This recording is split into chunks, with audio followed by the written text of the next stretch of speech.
Hello, G1s. Happy Thanksgiving. I hope, at least at the time of recording, it's Thanksgiving or like the day after. Anyways, welcome to episode 5 of the G1 Features podcast. As always, my name is Madhero, and I'm joined once again by Gear. How are you doing? I'm doing pretty good. I've had a busy couple days, but I'm glad to be recording stuff again. It's always a lot of fun. Any Thanksgiving's plans? Or, Well, I kind of forgot it was Thanksgiving, I kind of so forgot it too, like the dates constantly change, and then it's sort of, oh yeah, right, that is soon-ish. And it's not like it's a thing here in the Netherlands, but no. still. Like, okay, mm, but then, you sort of forget about it. And then the big thing that reminds you is that it's Black Friday going to be up soon. And then you're like, oh shit, yeah. And that is almost right after or during Thanksgiving. I mean, even if I wanted to cook a turkey, my oven is nowhere near big enough to hold one. A turkey takes a while. A turkey's not Yes, even that great, at least in my opinion. I will fight you. Eh, it's okay. I have a fantastic recipe for turkey schnitzels that I quite like to make a lot. I don't know. Like, it's, of course, there's something special to it. But now, usually, you're kind of reminded through Thanksgiving, through movies coming out, like sort of like this Thanksgiving, The Good Dinosaur. Go watch in cinemas today. And you're like, oh yeah, it's Thanksgiving then. Huh. Is that out yet? Good Dinosaur came out today, at least Oh. here at least in the United States. I'm not sure when it's coming out here, but the reviews have been good. It's just they haven't like it's not Inside Out good, which is that's a hard bar to. Oh yeah. But people have been saying it's not bad. It's just more meant for kids and more, and it's a movie that had a lot of problems in production. Like it changed stories and characters a lot during its production. Heck, they replaced an entire voice cast. Oh, it's coming out here today as well. So you could technically watch. So we could watch it if we wanted to. I'm already wearing my pajama pants, so I am not going outside anymore. Plus, it's raining. Yeah, the weather's been not particularly great, so I haven't been going out either all that much. But I had the weirdest weather like 2 days ago. It was ridiculous. I woke up and it was hail, yeah, which turned into rain, uh huh, which turned into like blue sky and sunshine, yeah. which turned into snow, Oh, I haven't had snow yet. which went back to hail, Mm-hmm. and then back to rain, and then back to sunshine, and it just sort of kept looping that throughout the entire day. And every time I think it's finally safe to open my windows again, it starts friggin' raining again, so I have to close them, or else my yeah. I don't want to call it a windowsill because it goes all the way around my room, but that will get wet, and it's wood, so it probably shouldn't. Yeah, it's been a weird couple of days regarding the weather, but that's not fun to talk about. But let's talk about some other stuff instead. Have you been playing anything recently in these? Since you've been inside a lot, or I played a bit more of Alpha Sapphire, which, kind of late, but okay, sure. well, I bought it kind of late, and I really haven't made much progress. Mostly, I just like, mostly my favorite thing about Alpha Sapphire is that I'm really making an effort to give my Pokemon the weirdest names I can think of. Okay, what's your team right now? What's my team? I have a Marshtomp. Mm-hmm. Oh, so you're that far? Like, yeah, still have a Marshtomp. Dude, I haven't even beaten. I just got to Mauville. Like, I haven't played it a lot. Yeah, I can. Pokemon is very quick off on playing right now. Like the weirdest thing is that there hasn't been a new Pokemon game this year. Like we're getting news about one on like December 15th, I believe, is when we hear news about it. But Super Mystery Dungeon has been out in the US for like a week, and there have been no reviews for it. That's a pity, because I thought it looked quite cool. I've But heard good things from the actual like the Mystery Dungeon games have never been critical darlings. Like they've never been that well reviewed, but I've always liked the ones that I've played. I especially liked Explorers of Time. Same here, but I've heard not like I heard the 3DS one, the original 3DS one, was terrible from also the Pokemon fans. Yeah, I played the demo of that, and that just, ugh, that was just really bad. And I've heard this is an improvement. So, sort of like if you go by what the Pokemon fans are saying. But back to your team in Alpha Sapphire. Yeah, I have he recently evolved into a Mightyena Mm-hmm. called Rickon. Uh-huh. Get it? Because Rickon Stark. Uh, his direwolf in Game of Thrones, his direwolf is the one that has the darkest fur, hence the Mightyena. Oh, like that, yeah. Yeah, I go through like loopholes to get to places.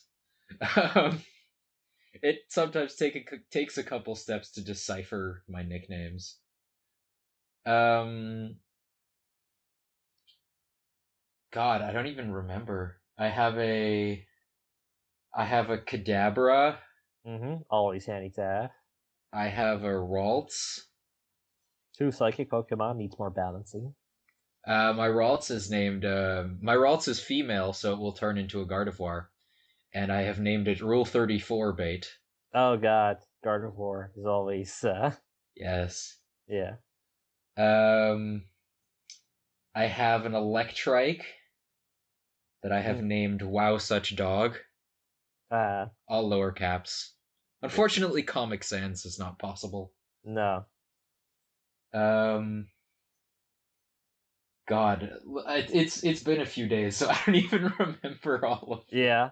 It's been a while since I've picked up Alpha Sapphire. Like I've picked it up because to go to the Battle Maison and just do a couple of battles there. But for the rest it's just been I'm like, I'll wait till the next Pokemon is coming up, which is probably gonna be Pokemon Z, and then go and play that stuff. I mean, X is still like my big main Pokemon game because I friggin' love X, X still is do. X is great. And I X have an is actually good team in that game as yeah. well. Like I have like I got some uh competitive rejects, Uh off of Wonder Trade that were like Pokemon that are obviously from breeding chains that are like almost perfect but not quite, so their previous owner got rid of them. yeah, they have like really good moves. Really good moves, a couple perfect IVs. Like I have a Charmander that I haven't trained it with anything yet, but it has 5 out of 6 perfect IVs Mm-hmm. and an entire moveset of Dragon type moves. So it was Yeah. obviously supposed to become a really good Charizard X. And I'm honestly kind of considering training it to become one, but that Yeah. means taking my Megastone off my Gengar, and Mega Gengar is broken as fuck. Yeah. Then again, well, yeah, I was thinking of Salamence, which I have in my team, but that doesn't have, for example, but that isn't a Mega Salamence is that thing in Pokemon X and Y. No. But yeah, I can sort of like I think one of my biggest Wonder Trade things was when I got a Zubat, and I just sort of like, you know what, I'm gonna train this Zubat, and now I have a level 100 Crobat. And that Gabite, was it a Gabite that you traded me? I don't know, what's the Uh, first evolved form of a Garchomp? Gibble. Gibble. That Gibble that you traded me is also a competitive reject. Shit. I mean, it has a hidden ability. Mhm. It has Outrage, which it can't normally learn. Like, Mhm. I think Outrage is an egg move. Yeah, I have one of those as well because Uh, I think I bred it myself, but but most importantly, its nature is jolly, that's not which means that its speed goes up quicker. uh, So I have a really fast, very powerful Garchomp. and Garchomp is broken as fuck. Oh, absolutely. The only downside is that he does have his hidden ability Mhm. because his other thing would be that he his speed double his other ability means that his speed doubles in a sandstorm, and if you just give him like sandstorm, Yeah, you will have like one of the most powerful sweepers in the entire game. yeah. Like my Salamence in Omega Ruby has his, I think it's the hidden ability of Moxie. So every time he kills something, he gets a little more attack. Oh, and with a Mega Salamence. Ooh. Yeah, that's a pretty powerful combination. But anyway, that's enough Pokemon for a bit.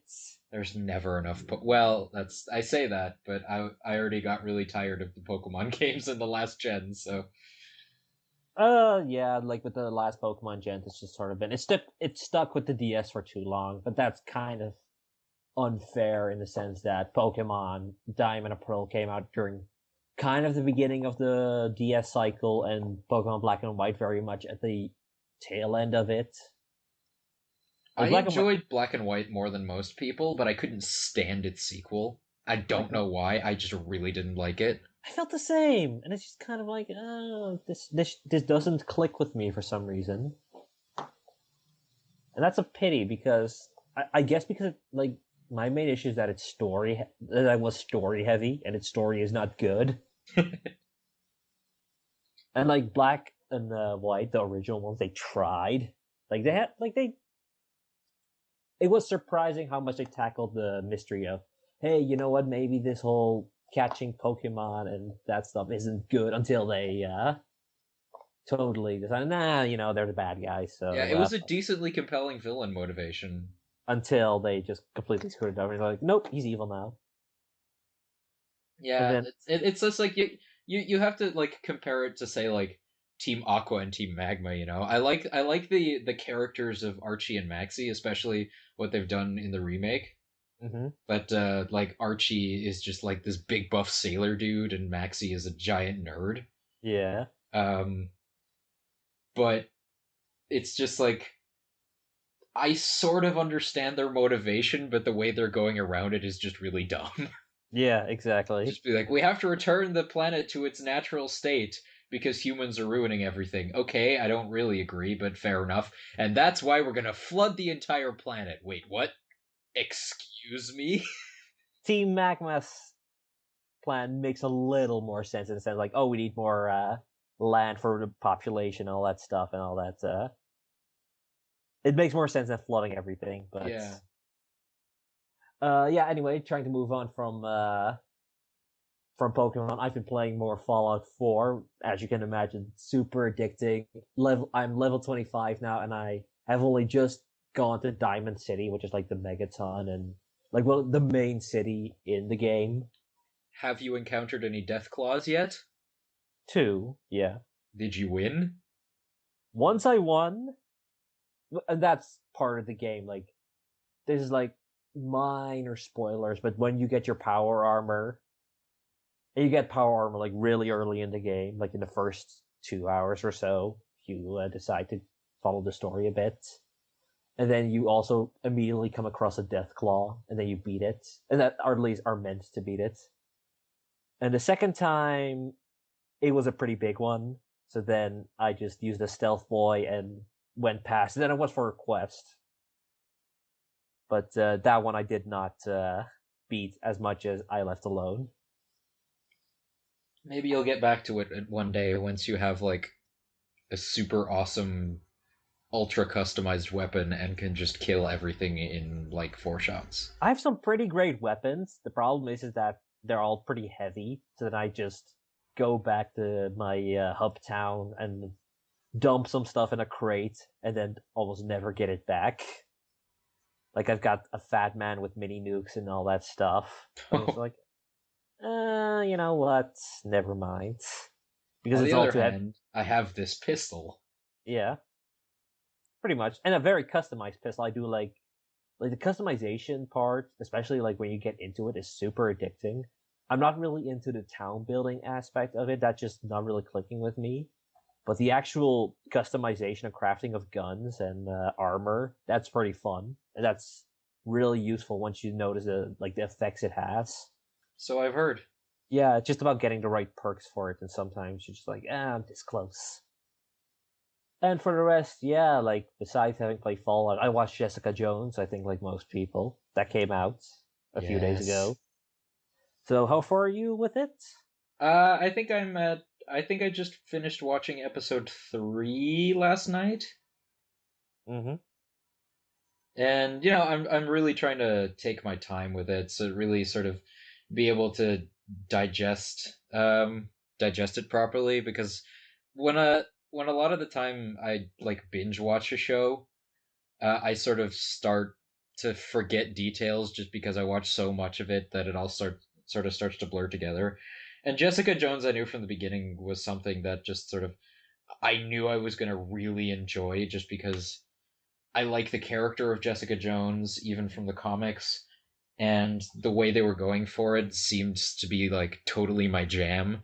And so Yeah, far all of my suspicions have been confirmed in the sense that it is a friggin' fantastic show. yeah, it is really really good. Like I finished it. I was one of the many bingers who finished it in like 2 to 3 days. But yeah, it is spectacular what they did, and it's so crazy that this is taking place in the same universe as the Avengers, which is such a like when you get down to it, an extremely silly movie, Yeah. but a very silly universe, in fact. But then you get to this grim and gritty universe, like sort of part of it, and sort of like, oh, okay, this it makes it all a little bit more real, and as real as that stuff can get, really, because you can't go fully the route, but they go very, very far. Oh It's yeah. Even as little of the show as I've seen is already like clearly very they're taking some risks with this one. Yeah, it's really impressive. Like there's like Marvel, like as I've mentioned, the Marvel Netflix shows has only like has very few rules. No frontal nudity, which makes sense. Uh, let's see, I forgot. No f bombs, which I find kind of a weird one, but whatever. And no smoking, and that's something you don't really notice until you really think about it, and that's only because Disney is very much against it. But for the rest, yeah, everything is a okay, and it's like it makes the whole thing of being like they've been calling these PG 16, 15 like stuff because Netflix doesn't really work with a ratings board, and it's just kind of like instead of going full R, and there's just kind of that like the MPAA is very weird in that sense because this show is so incredibly messed up in a very great way, but it's messed up. You know, it tackles some very serious and dark themes, and Yeah, I I mean again I haven't watched a lot of it, but I have read some like critical responses on it and stuff, and apparently it handles them fairly well. So everything everything is handled well. Everything is sort of like okay, treated with respect, especially when you get down. Like if you know a bit about Jessica Jones, that like she suffered through a big tragedy which made her quit superheroism, and it's very much this is handled very very well, sort of in the sense of like okay, this is treated with respect, and very much with the like kind of a rape, almost like victim of abuse or rape and that kind of stuff, like like going through that trauma, and that is handled incredibly well. That allegory. here's hoping that with the success of both Daredevil and Jessica Jones, that Marvel will finally get up off their asses and make that Runaways show that I've always wanted to watch. They haven't announced anything. Like we're getting Luke Cage now, and Luke Cage is great in the TV show in Jessica Jones. Yeah, He's in that as well. The actor is great. I know Like Iron Fist is in the works, although they yeah, haven't cast the main character yet because it's the last one before the one where they all get together. yeah, but there hasn't been news on Iron Fist yet. Like right now, there's a rumor that because they cast Scott Atkins in Doctor Strange, and Scott Atkins is like this B movie martial artist. Like you see him in like if you go to any direct to DVD bargain bin, you're bound to find some of his films there. And he's in Doctor Strange now, so there's rumors going around that he's gonna be Danny Rand, and then AKA Iron Fist, so that he's introduced in the film and then later gets his own show. That would be interesting. And we also haven't seen. Have they revealed what Martin Freeman's character is going to be in the MCU yet? They have not. I don't think he was in the trailer. We can talk about that soon. But yeah, the Civil War trailer recently came out, but he was not in that, I believe. No, But do you have any speculation on that then, or because I don't know? no. I think he's just going to be like a government agent or something. Like, I don't think they'd cast him as a superhero No, because that would probably be big news. Like I joked a while back about him being Captain Britain, yeah, which would be just terrible. I do not see Martin Freeman does not have a very superhero-ish look to him. Like you look at him and you just that's why he was perfect as Bilbo, sort of this regular guy. He looks like he would be somebody's like dad. Yeah, exactly. So yeah, I can only assume like government age is probably something very Robert Redford-esque, maybe. Well, Like there was in that one guy with the mustache who was basically Robert Redford. The guy who was just like, that's some would prefer the term that's vigilante. that's General Ross from The Incredible Hulk. Yes, that guy. Yeah. But maybe that's the thing. I don't think he's a Hydra agent. Spoiler alert for a year-old movie, Yeah. we'll see. But yeah, Jessica Jones is really good. David Tennant, you'll never think of Doctor Who again. And like, I Hey, he won't was go. the last like good doctor. I thought Okay. people liked Smith and Capaldi, or Um Matt, the way I see it, at least, Matt Smith and Peter Capaldi are good actors who are given terrible material to work with. mm-hmm. Like, I really like. I'm not. I admittedly, I'm not watching this current season of Doctor Who just because the last one pissed me off so much. But apparently, this Okay. new one is a lot better. So when that hits Netflix, I'll definitely give that a go. But I really liked Capaldi as the Doctor. But in that Mm-hmm. entire season, there were maybe 2 episodes that were worth watching. I see. So there just wasn't that. But he was like, I know that for many, he's the definitive Doctor Who, especially the modern day Doctor Who, Who, like the modern. Capaldi? No, Tenant. Yeah, I mean, I, as much as I like Christopher Eccleston, who is very like underrated in terms of Doctor Who fans, because most people got introduced to it during the era of Tennant, and so Tennant is their number one Doctor. I like Eccleston a lot.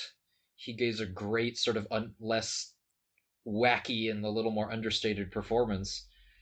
But Tennant is just so much fun to watch, and the writing in his episodes is still like decently good. So, Well, he is. Expect to see something quite different from him here. did you ever watch Broadchurch? No, I haven't, but I heard good Oh, things about that. it is really good. It's also very different than Tennant's Doctor Who. Yeah, but he's a more diverse actor than we maybe give him credit for. Yeah, I mean he's done like Shakespeare stuff. He did Hamlet. He did Much Ado About Nothing. Yeah. So he can do a bunch of stuff. And Hamlet is a difficult character to play because Hamlet is just a really weird character in general. Oh, he was Hamlet. Yeah, Oh, he's also in Harry Potter, like in the Goblet of Fire. barely. Yeah, barely, but it's still like a fun thing when you see him. I'm like, oh shit, there he is. Barty Crouch Jr., Yeah. which was like the one redeeming thing about that entire movie. Oh come on, there was more stuff. Oh Like yeah, that oh, what's his name? Fucking Cedric Diggory. Robert Pattinson. Robert Pattinson showed he could actually act. Yeah, and that was more than let's see, like Twilight came out in 2008, and then Goblet of Fire was 2004. I guess I think like I think Robert Pattinson is actually a good actor that and he obviously has not particularly great like fond opinions of the Twilight movies. No, nobody hates the Twilight movies quite like the people who acted in the Twilight movies. Yeah, except maybe Taylor Lautner because he had a career then. But oh yeah, 2005. But Goblet of Fire had that Voldemort resurrection, which was messed up back when I first saw that. Mm-hmm. But yeah, like it's a very like David Tennant is cool in well, not necessarily cool in Jessica Jones, but he is very very creepy. You already noticed just his presence in the first episode. Yeah, Like Marvel nails its villains in their Netflix shows, like again also with Wilson Fisk in Oh my god, Daredevil. Wilson Fisk was freaking amazing. But not like it just kind of makes their villains in the movies even more bad. Like sort of like, like you can do so much better. But then you also have to realize they have so much more time on TV to develop them, and Yeah. I mean, I think we'd all rather forget Iron Man 2 happened. oh, with Mickey Rourke, Mickey Rourke and Sam Rockwell Sam Rockwell, yeah. as discount Tony Stark. He was actually up for Tony Stark back in the day when they were still casting it. I think he could do a decent job as Tony Stark. He could, but yeah, but then But Robert Downey Jr. is just perfect for it apparently. yeah, He loves being Tony Stark. Like, oh my yeah, god. Sometimes like there's like images floating around, screenshots from interviews where it's just like, "Oh, I'm sorry. I've been calling you Tony this whole time." And he's just like, "Yeah, that's fine." yeah. But okay, we mentioned it a bit briefly, but coming along with Jessica Jones, we got a Civil War trailer all of a sudden. I sort of like never got around. I didn't get around to it for most of the day, so I watched it like what half an hour ago or something. Mm-hmm. So I really enjoyed it. It was I am always 110% on board for more Bucky.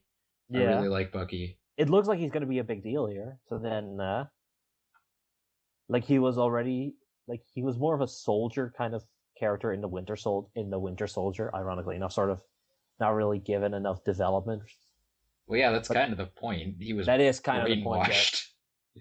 that is kind of the point. And now he seems to be back at least in the like back to his old self in this.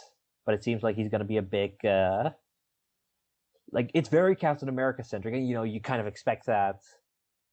You should expect that with his name is on the poster like Captain America. Yeah. But then also like the cast is so massive, so many characters are in this movie, and you're kind of just expecting like it's gonna be another Avengers, but instead they've, at least from the trailer, done a good job making it Steve Rogers centric. Yeah. We also got our first look at Black Panther Yeah, like for like a few seconds, for but like what, 4 frames or something, but for what I could tell the costume looks really cool. So, yeah, it looks nice, and I mean we have to wait till I think it was 28, like beginning of 2018 when we'll get his when we get his movie. Gonna be interesting to yeah. see. Also, we didn't get any shots of Spider-Man. Yeah, isn't Ant-Man in this movie as well? Ant-Man is in there as well He wasn't in the because this. trailer, but I mean, we just had his Uh, movie, so I'm not sure. I'm not sure if I should spoil it or not. But no, I won't do anything. I won't say anything regarding spoilers. But I there like is. that they kept Black Widow's sort of allegiances sort of ambiguous. Well, that's always been the case with her. Like her allegiance is known. We know what her allegiance is, but we won't. I won't say it if you don't want to know. Well, I read an article like a couple a while ago actually that just listed which side everyone was on. Oh yeah, But and they that also made a point to mention that at least one of them will turn coat at one point during the movie. well, and usually like in the comics, and there's always that sort of like Marvel doesn't take like the direct inspiration of the comics, or at least they take like the basic storyline and use it to make their own thing. But in the comic, that's Spider-Man that sort of switches allegiance from Iron Man to Captain America. And if that's going to be the case now, that's going to be Black Widow, or maybe even Spider-Man himself, like That's Spider-Man again. But then we don't know how big of a role he's got. I guess we'll have to wait and see. Yeah, it's coming out in May in the big like let's see, it's the third superhero movie coming out in 2016, like in a row. Like we're getting Deadpool first on Valentine's Day. Which is a interesting day to release Deadpool, but fair It's also enough. it's also the date where they released Kingsman this year. So that's sort of like again the counter programming, like with a big R-rated action movie. Oh, does that mean I won't get to see it in theaters? I was so busy when Kingsman was playing. I don't know, but yeah, sometimes counter programming just works because it went up against 50 Shades of Grey and well, not win, but it helped. Well, it also helped that Kingsman was a good movie. Well, it was a whole different audience. But yeah, but now we have to wait for Deadpool, and then afterwards we get Dawn of Justice, which is of course going to be is going to be very interesting to see, like the reaction to that. If it'll, I'm not holding out much hope for it, honestly. I'm curious, and that's all really. I mean, after the absolute train wreck that was Man of Steel, I have very little faith. Yeah, I'm more of the Man of Steel was okay camp, like, but then it's been a while since I've seen it, so it may just be a lot worse than I remember. But otherwise, yeah, after that, it's I believe X-Men Apocalypse, which if you like Days of Future Past, I'm all for that. I did like Days of Future Past, Yeah, actually. same director, has Oscar Isaac as Apocalypse, has a whole bunch of cool stuff in there. Then there's let me think, a Suicide Squad is in August, which is gonna be super curious. Yeah, I'm actually like I'm a little hesitant about it, but I feel like if they do it right, it might have some promise. It looks I think it looks promising right now, and I'm curious. Like it has the advantage, like Deadpool, that there's nothing like it, and That's that true. yeah, like the supervillain movie, actually, technically in a weird sense. And in that, like when they first announced they were doing a Suicide Squad movie, it's just sort of like, really, you're doing that? And it's kind of like the best way. The reason they're doing it is probably to have the closest thing they can get to a Joker movie without having Batman in it. True. But and afterwards in November we're getting Doctor Strange. So yeah, With Bingley Bong Clamber Snatch. yes. So yeah, all interesting movies coming this year. Oh, and maybe Gambit, but that's kind of unsure Has ish. that even started filming yet? No, they just announced their director, which and they only have like two people attached. Yeah, it's oh come on, what's his name? Channing Tatum. Channing Tatum, yeah, which is an interesting pick, but Well, he's producing it as well. He's the one that got it off the ground, so that's why they're doing it. But enough about movies. What is this? At the Scroovies? Nah, we're supposed to be mostly a video game podcast, but not a terrible lot happened in video games, which is kind of why we went off this tangent a bit. it's still geek culture. It's still like It's sort of relevant. yeah, but we mostly try to focus on games. But There was yeah, what really is only one big story in the games industry this week, and I personally thought it was hilarious. oh, you want to go into that now? Oh, absolutely. I have been itching to get into that all night. Okay, so Dead or Alive, pretty good fighting game series, right? It's kind of you don't hear a lot of people talking about it. There's Street Fighter, there's Mortal Kombat, there's Tekken. even Smash Brothers and Tekken. But Dead or Alive is kind of like in that mid. That's maybe because there hasn't been a new game in a while, but There was one on the 3DS.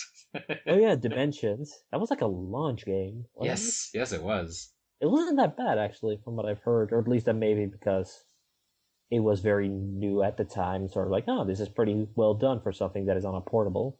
And it's just like, oh, look, an actual video game on the 3DS launch window. Yeah, and then but there's what is Dead? When you think Dead or Alive, what do you think of? I think of two things. I think of Jiggle Physics, Uh huh.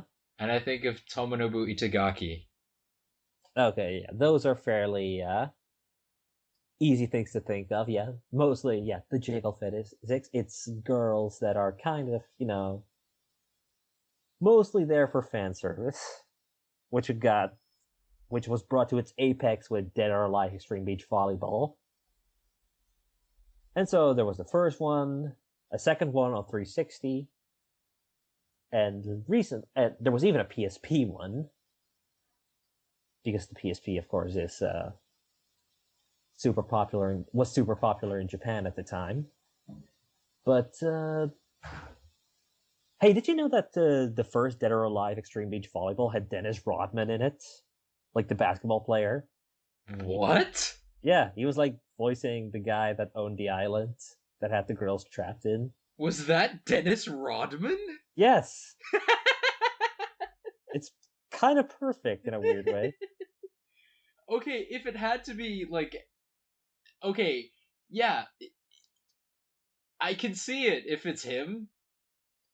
Like he is Zach, I believe is his name. Zach, dead or alive? I mean, I've never played it. I watched Game Grumps play it, and that's really my only experience with the game. Yeah, But wow, Dennis Rodman, really? yeah, yep. In the original Dead or Alive Extreme Beach Volleyball, in a different actor played him in two. You know, Yeah. when this news story broke, Mm-hmm. it's barely even a news story. Let's be honest. We're mostly just talking about the reaction to it. Um, Yeah, I didn't even know that there was a second one. yeah. Or and a third one on the PSP. This is tech, but that was a spin-off. But Yeah, but a this spin-off of a spin-off. this in the main line of Dead or Alive Extreme Beach Volleyball games. Yeah. This new one is number 3. I didn't know there was a number 2. Number two is the one you probably saw on Game Grumps. I think. I'm not sure. Maybe I can't remember. All I remember is that it was really funny. It Um, it was a great episode. Yeah. it was a great series, dude. Yeah. But anyway, we finally like they announced Dead or Alive Extreme 3 back in like August. But then recently it got into the news because it will not be released in the West. We won't get it. United States, North America, Europe, nope. No Dead or Alive Extreme Beach 3 for you. And then the conspiracy started happening, and this is where it gets really funny. Because all of a sudden, just seemingly out of nowhere, um, there came accusations that it was because of um, the evil SJW video game bloggers that are pressuring the company into not releasing it, and that's totally censorship. And I just find it funny that like the people who are making these accusations assume that bloggers and writers have anywhere resembling that kind of power. Yeah, no, there is something to note that on the official Facebook in not particularly great English, but regardless of is that the official Dead or Alive Facebook did respond with the sense of we are not going to release it in the West because we do fear potential backlash from the type of game regarding its female characters. But there's a difference between the evil SJW censored this game and it didn't sell well in the West anyway, and we just don't want the negative press on our hands. Yeah, it's been a like especially today in that sense like it's so sleazy, I guess is the word, that kind of game. I mean, I'm sort of I'm sort of agreeing with Jim Sterling in the sense that I can respect it in the sense that it doesn't make illusions about not being sleazy. Like, it knows exactly why you're playing it, Yeah. and it's not because you want to play volleyball. Are there any other good volleyball games actually? I kind of No. no, I thought so. Hell, even the new Mario Tennis was apparently not very good. Yeah. But yeah, it's like, if you're gonna be interactive spank material, I have to respect Dead or Alive Extreme Beach Volleyball, and I can't believe I'm saying that I'm respecting Dead or Alive Extreme Beach Volleyball, but I have to respect it for just its earnesty in that regard, you know? It's shamelessness, yeah. You're here to see boobs, have some boobs. Yeah. I mean, Google exists, but if you want to have at least some kind of pretense just while you're buying it for yourself, I don't know. I don't really understand, but it's not really hiding the fact that it's anything but smut. Yeah. So fair enough. What is interesting is at least according to VG charts, so take it with a grain of salt, their stuff isn't that accurate, is that North America has sold more of Dead or Alive Extreme 2 than Europe and Japan combined. Has it really? Yeah. So that's like so I guess the market is there, but you do have to realize that distribution, especially to the West, is, or at least for a Japanese company, is expensive. So I can only assume like Tech McCoy is very sort of selective with the games that it chooses to bring to the West, since they're not a huge company. I mean, there's publishers that specialize in this kind of stuff, like these much more smaller companies like Xseed or Marvelous, I believe is the, like, I'm trying to think of who published the Senran Kagura, which is like the, have you heard of that? Or Isn't that Dynasty Warriors but Japanese? well, Dynasty Warrior is Japanese, but But like with Japanese mythology, I mean, and history. no, Senran Kagura is a fighting game series, sort of ish, that mostly focuses on ninja girls with huge knockers. Wow, I was way off. Yeah, exactly. But I was thinking of Sengoku Jidai, okay, I I think. don't know what that is. But yeah, like games like Senran Kagura, which cover has a girl with, I believe, a ninja scroll stuck between her boobs, and that's the European cover art. So I guess they know their audience. Sengoku Basara, sorry, Sengoku Jidai was the historical event. Yeah, but Senran Kagura Burst, that was like, there's companies like Xseed and Marvelous Europe that sort of like go that take these smutty Japanese games and just publish them to the West and probably makes like a small profit off them. I But mean, there's definitely a market for that. I mean, like, Sakura Spirit exists. yeah, Um, all the visual novel games on Steam that are flooding it right now. and and I don't think there's really anything wrong with this kind of game per se. And honestly, the back I don't think that there should be a lot of backlash about this. I'm honestly kind of surprised that people are getting so up in arms about this game. Just because nobody's really gonna yell at porn for being porn, Yeah, unless they're like, super conservative morons. yeah, Um, but the fear of backlash from the evil SJWs probably not even gonna happen. Like, I mean, yeah, the argument can be made. It's objectifying, it's exploitative of women, but at least, like I've said, it's not under any pretense that that's not what it is. yeah, It's not going like, oh, she doesn't wear a lot of clothes because she has to breathe through her skin. Because that is just straight up bull. yeah, Like, that's something I don't understand. It's just like, if you want to make a game with a lot of scantily clad women in it, fine. There's nobody gonna stop you from doing that. But if you start arguing that they're doing it for narrative reasons, that's when you open yourself up to a lot of criticism, because then people can start saying, that's when you start saying that she's wearing a chainmail bikini because it's appropriate to the world that I've created, and then you're very likely to receive responses that go, then you've created a shitty and sexist world. yeah. But if Uh, you're just gonna make a game where it's just like, these women wear bikinis because they are on a beach and playing volleyball, who's yeah, gonna argue with that? yeah.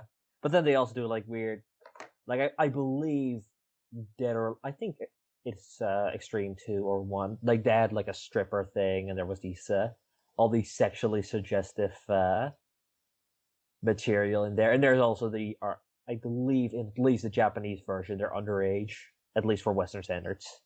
Yeah, that's always a weird line to cross. Like that happened with Bravely Default as well. Yeah, where the characters were aged up because of Yeah, some because I think just the underage the quote unquote adulthood age is lower in Japan, so it's like less weird there. yeah, But then when you keep the same ages and transfer them over to the West, where it's typically 18 and over, that becomes a little more difficult. yeah. Yeah, it's all like, I imagine there would be some kind of backlash in the sense of, for real, these games are still coming out. But in the same sense, like I mentioned, these games like Akiba's Strip or any other like Sakura Spirits, like you mentioned, these games are coming out, and it's sort of like a blip on the like just a tiny blip on the radar, just sort of like a quick chuckle of for real. But then for the rest, yeah, that's about it. And I believe Tecmo Koei only real reason for not publishing the game because the funny thing about this is that they announced this from the start, like when the game got announced in August, because I got an article from Game Informer here, which reads Dead or Alive Extreme 3 in development exclusively for Japan and Asia. Yeah, and so why is that being brought up now again? I think that I haven't been on Twitter much lately, so feel free to correct me if I'm wrong, but I feel like Patient Zero was like someone yelling at Jim Sterling in his Ask FM account. No, I think it was more like it was asked on. I think everyone forgot about it, and then someone asked like, "Hey, is this game coming to the West?" And they said no. And then like, oh, then everyone was reminded again, and then like, oh, okay, why not? Why aren't we getting this game? And then just sort of like, You know, for the well, same reasons that we gave last time you asked this. yeah, we just don't feel it fits with the Western market in the sense that we don't want a backlash for this type of game that that might be more acceptable in something like Japan than it is in the West. But people, of course, are mad about it for what is probably a very mediocre game. With in all honesty and in all respects, like there is an audience for it, but it's just sort of like for real, and it has this whole thing to do with Gamergate stuff and all that. And I hate to bring them up, but you know that there's that whole thing of censorship.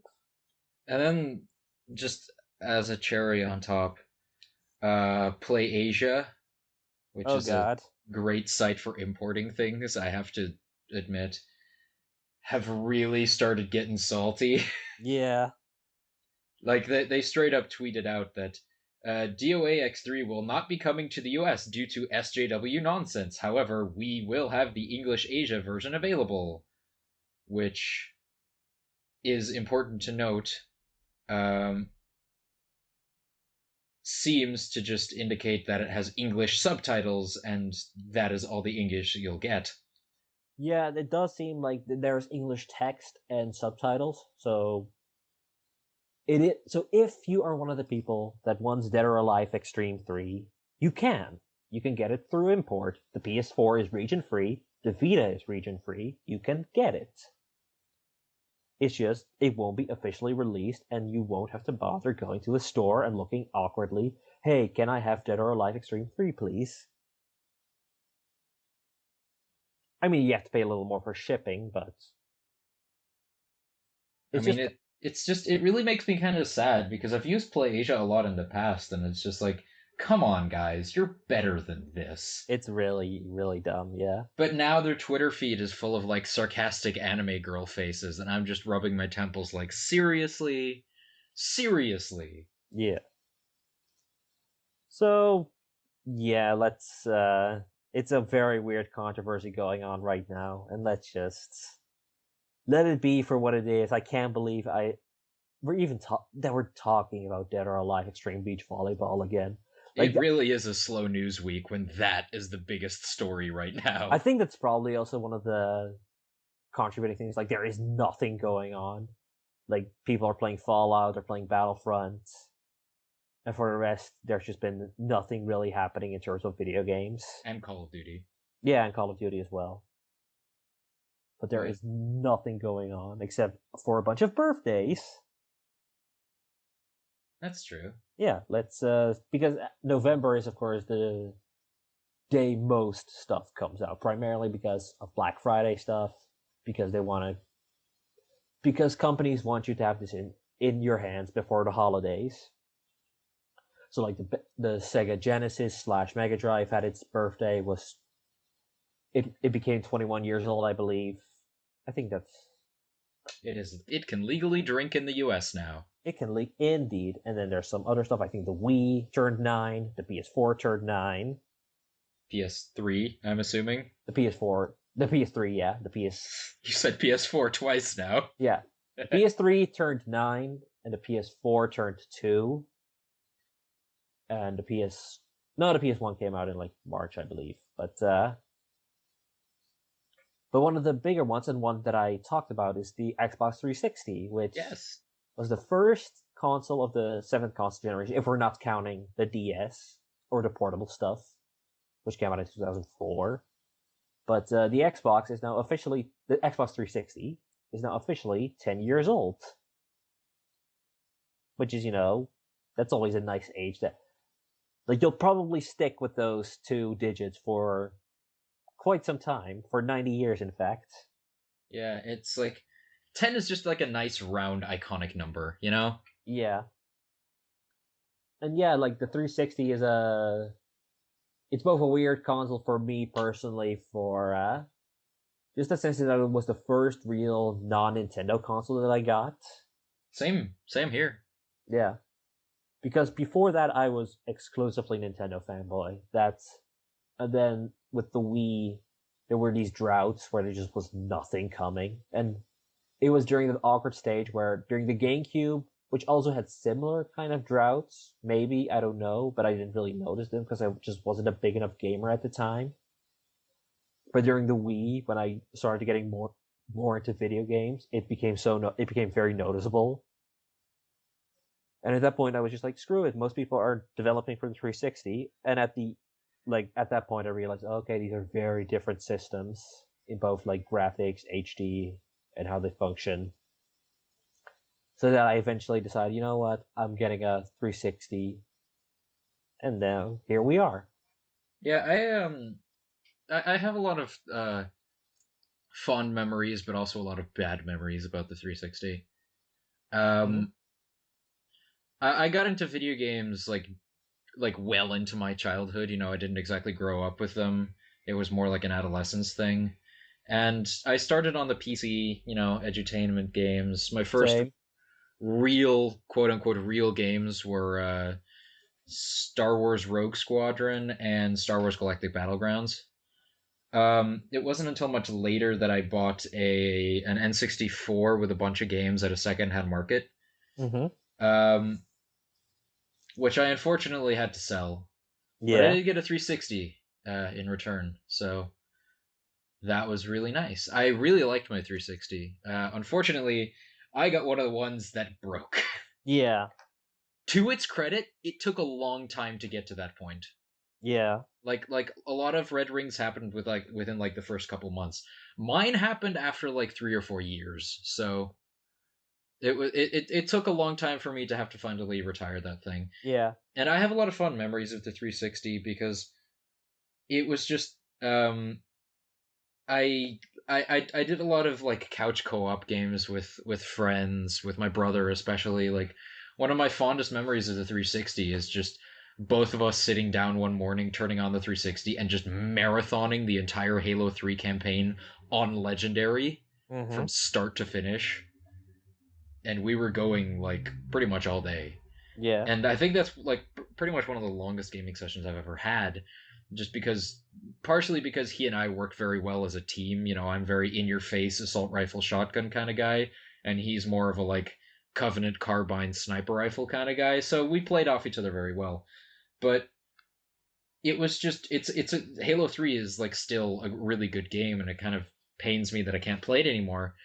Uh, and it really sort of inspired me to like really because like to to start taking gaming a little more seriously. You know, I saw that there was more beyond Smash Bros and Mario 64. You know, I saw that there was stuff like Gears of War, which looking back on it now is very sort of, you know, hammy and over the top, but at the time it was just like, whoa, it doesn't have 20 billion colors, it has 4, you know. Yeah. But you know, it's got like really cool kind of shooting mechanics, and because before that, the only shooter I was really familiar with was GoldenEye, Yeah. and that game has aged extremely poorly. Yeah. Um, It's kind of in the sense that there was, like, what I'm hearing is that there was a gap in the sort of the eras because you didn't really get to the GameCube, PS2, and Xbox generation. no, like I had a couple. I had a friend. I had friends. Hmm. One of them had an Xbox and one of them had a PS2. Like that's my friend who had an Xbox. I'd go over to his house sometimes, and sometimes we'd play Halo One, and that's really how I sort of fell in love with that franchise. Yeah. And that's why one of the first games I bought for my Xbox 360 was Halo 3. But yeah, I own a PlayStation 2 now, but Hmm. that was only a very recent purchase, and I still do most of my gaming on my current gen PS4 system.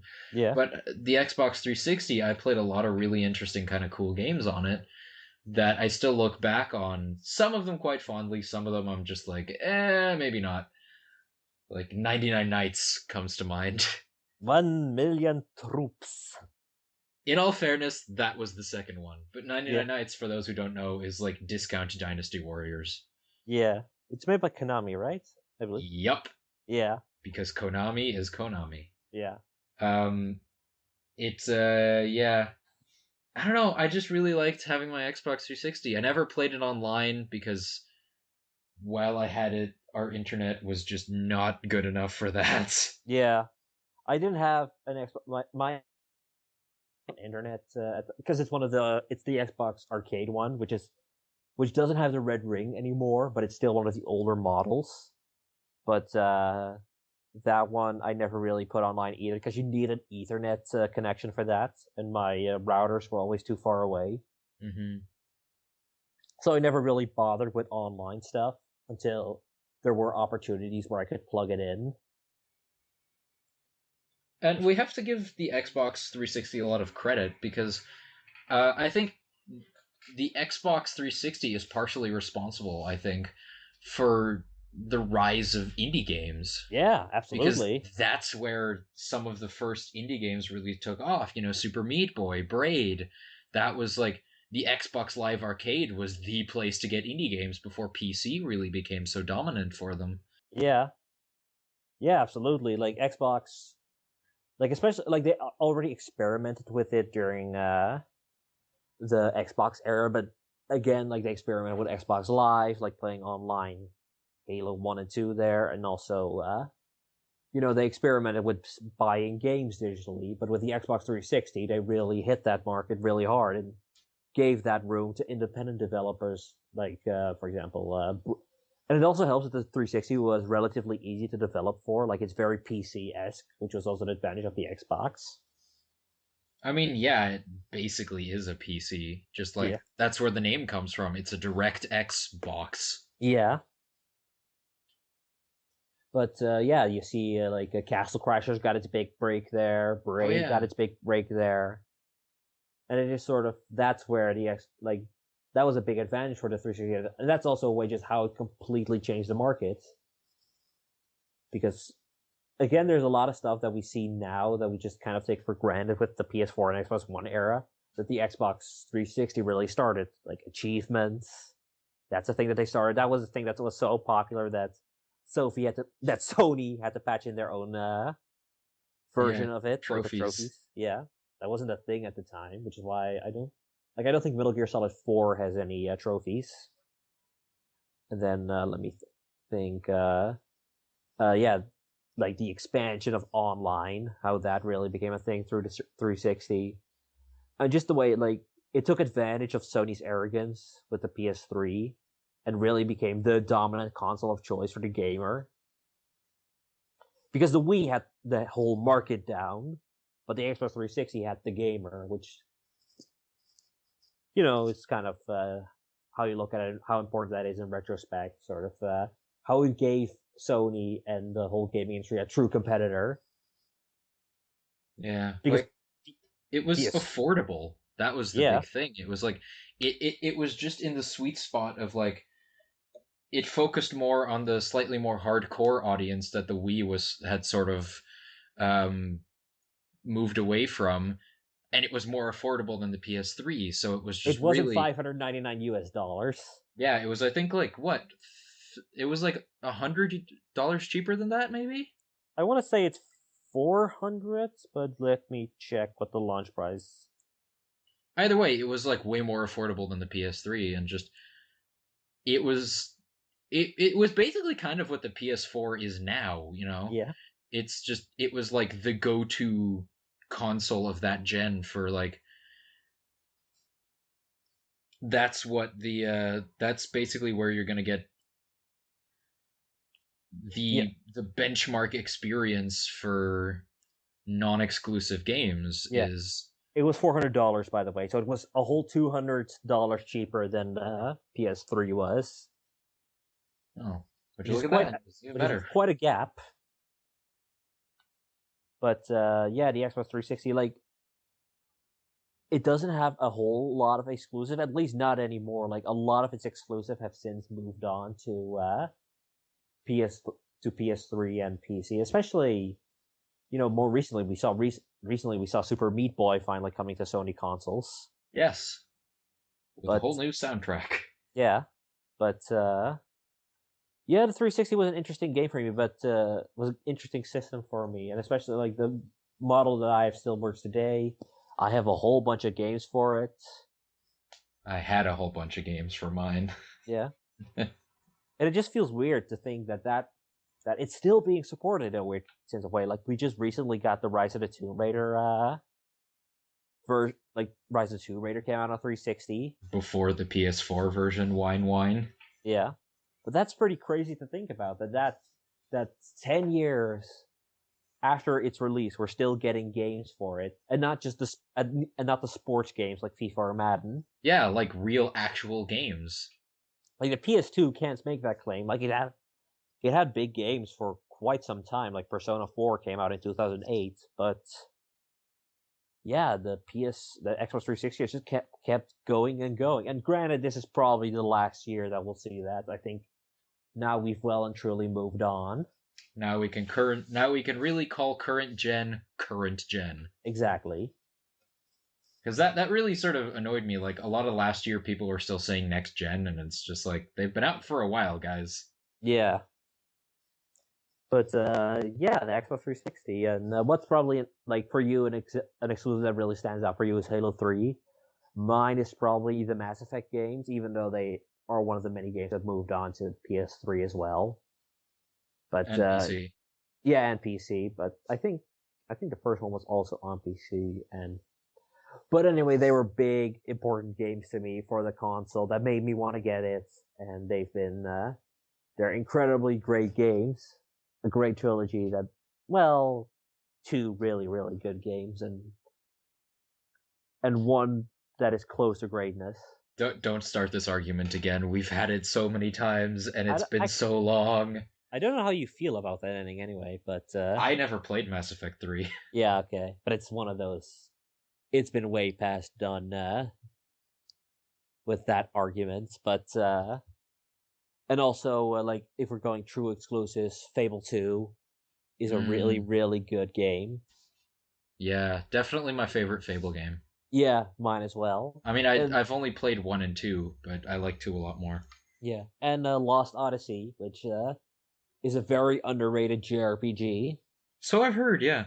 Yeah, and it's almost kind of a shame that it's Xbox 360 exclusive, but it was very much an attempt to get that Japanese market, which it never really got.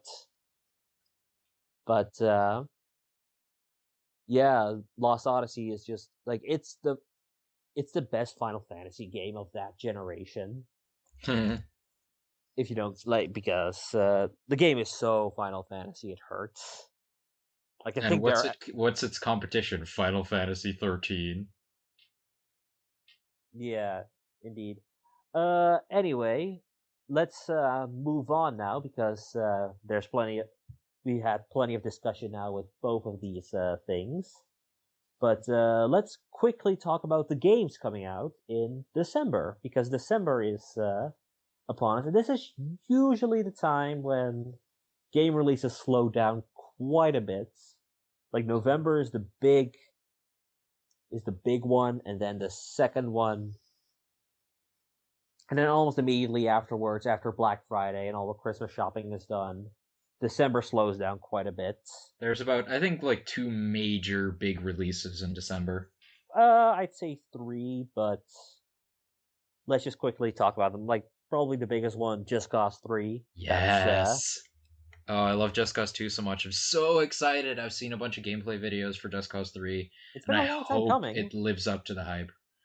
Because the studio's previous game was Mad Max, and that was a bit, Mediocre. yeah, dull. Yeah, but I think Avalanche Studios, two different studios. Like there's an American version, a Swedish version, and this is the Swedish one that also worked on Just Cause 2. Yeah. But I have a lot of faith in Just Cause 3. It it's looks been really good. it's been a while. Like Just Cause 2 came out in 2010, and I just remember that because I was in New York at the time, and I remember seeing billboards for it. But it's been a long time coming. I've played it for about 20 hours on PC. I really Yeah, like that game. I think most people do. Like it's one of the ultimate sandbox games. Absolutely. Speaking of full sandbox games, like Xenoblade Chronicles X is coming out as well on December 4th. Which you're really excited about. I'm super excited for that. Like Xenoblade is one of my favorite games of at least the last generation, and certainly one of my favorite RPGs. So I'm glad to see Monolith stepping up and getting another shot at an RPG. And I the think previews have been relatively positive, so that's good news for you. I'm shocked that to see so much talk about the game already. Like that Nintendo has sort of kept a very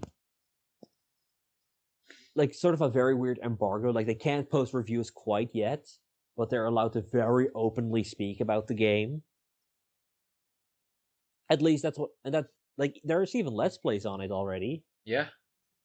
and it's really really crazy to think about that that's already there, and it just sort of gives a lot of confidence for it. And it's granted, a lot of this is probably because this is Nintendo's big major game this holiday season, if only because Star Fox and Zelda both got delayed, and the other games that came out were Mario Tennis and Animal Crossing Amiibo Festival.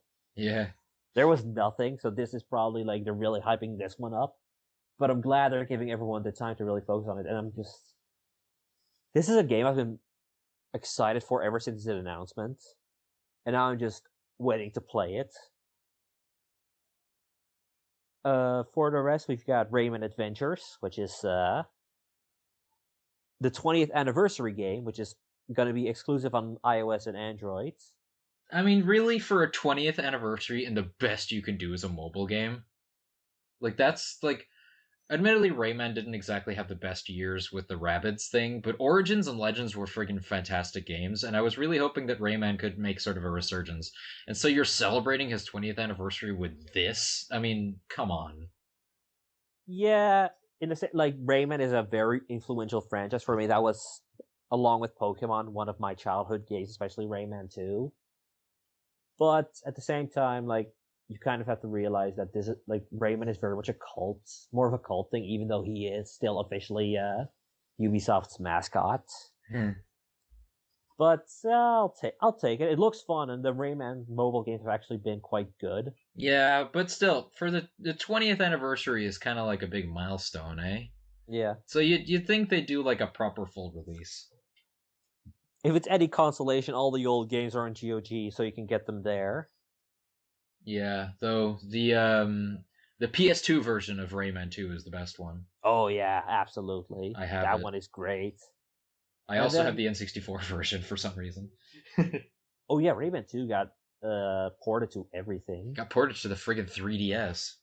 Yeah, it's been like there's a 3DS one, there's the DS one, there's Next one thing on you know, there's one on the TI-84 calculator. I wouldn't even be surprised like it's been, let me think off the top of my head.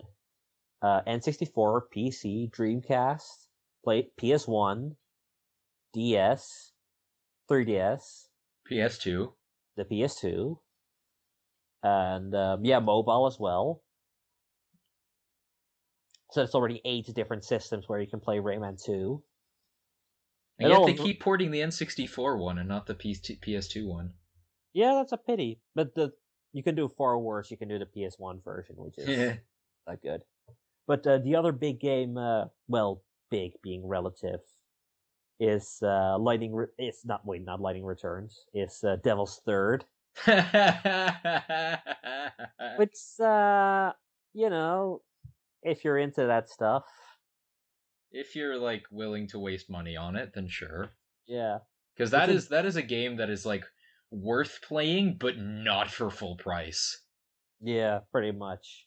And Like that is like a $15 impulse buy bargain bin game, you know? pretty much.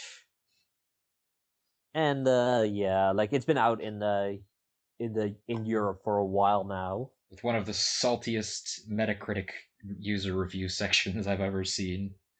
It's been a game like that's been in development for so long and feels that way, so that you can't really. It's just been a long, rocky road for that game to finally come out. And maybe it would have been best if Nintendo just let it be, rather than resurrecting it. And then, of course, there's Earth Defense Force Which I'm coming very to. excited for, but also very annoyed at because it doesn't have a confirmed release date in Europe yet. Sucks to be you. And that's actually about it for December. Like, yeah, those are all the big December releases. Oh, wait, I almost forgot Rainbow Six Siege, Oh, which yeah. I've never been a Rainbow Six fan, so then, yeah. I mean, I've seen some gameplay and it's kind of a cool idea, Yeah, but it's a cool it's idea, but it's really not not just my thing. same here. But we're gonna wrap this up with a question because we actually got some. Or how many did we get We actually? have two questions, and one of them is actually a serious question. Oh shit! Well Yeah. then, let's get to it.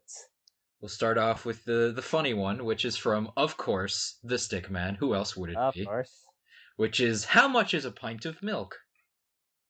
this is an Empire magazine reference because they like constantly do like interviews with celebrities where they ask how much is a pint of milk, how hairy is your ass, that kind of stuff.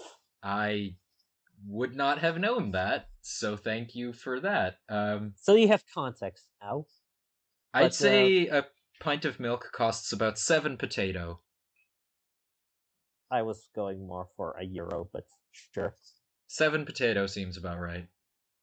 Yeah. Okay. Moving on. What's the other question?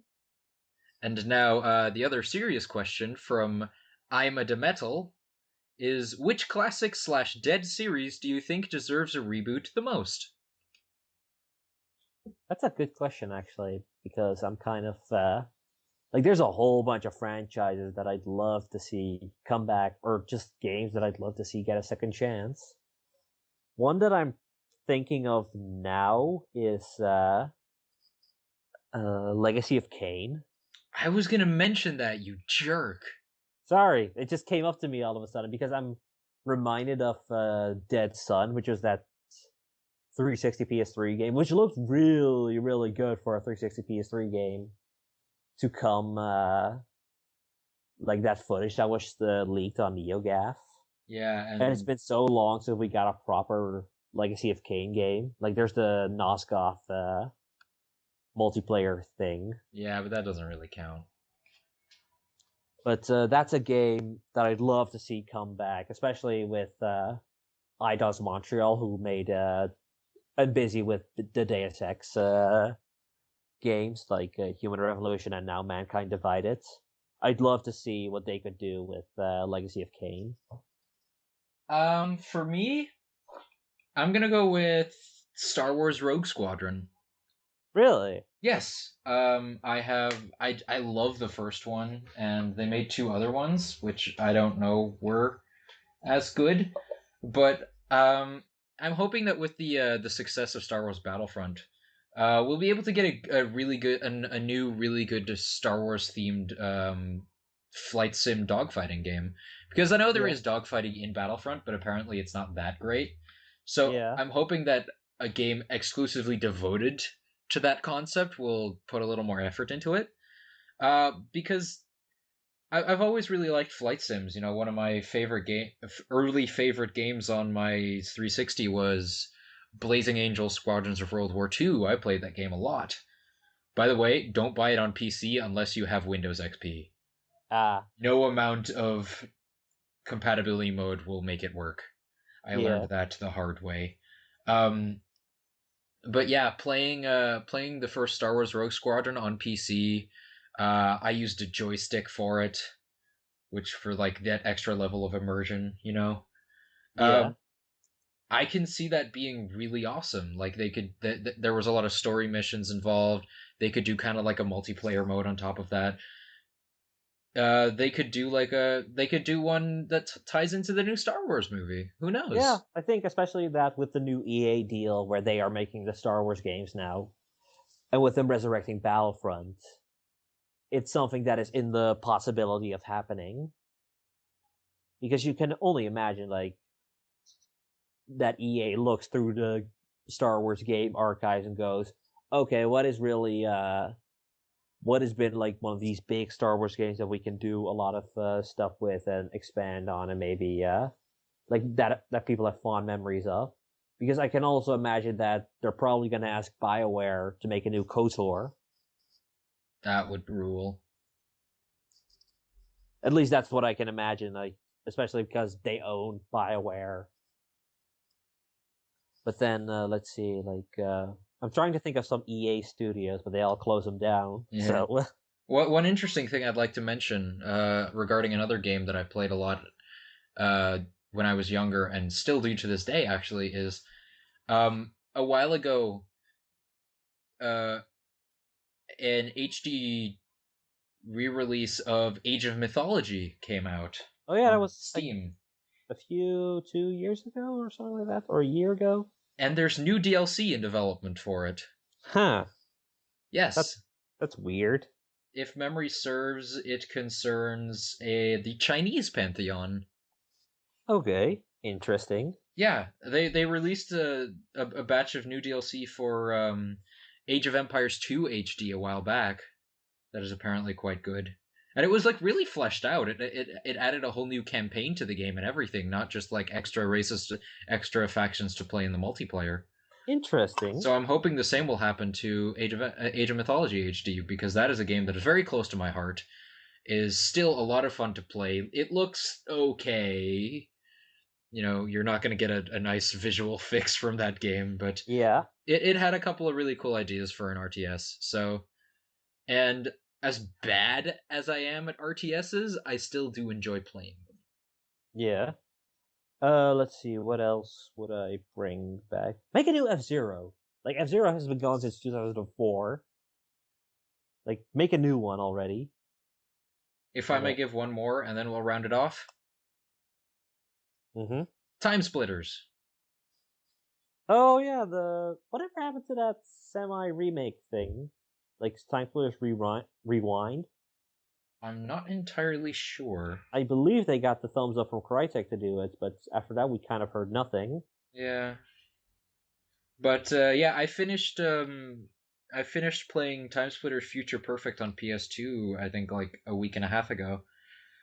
And that is just a lot of fun. Yeah. And I know a lot. It has quite a dedicated fan base, and so I'd really love for it to, you know, come back. Yes. Okay, so then Legacy of Kain, F-Zero, Time Splitters, and what was the other one you mentioned? Star Wars Rogue Squadron. Yeah, Rogue Squadron, which is probably the one with the most likelihood of happening, in all honesty. Time Splitters Rewind is still in development as of the 1st of November. So, Okay.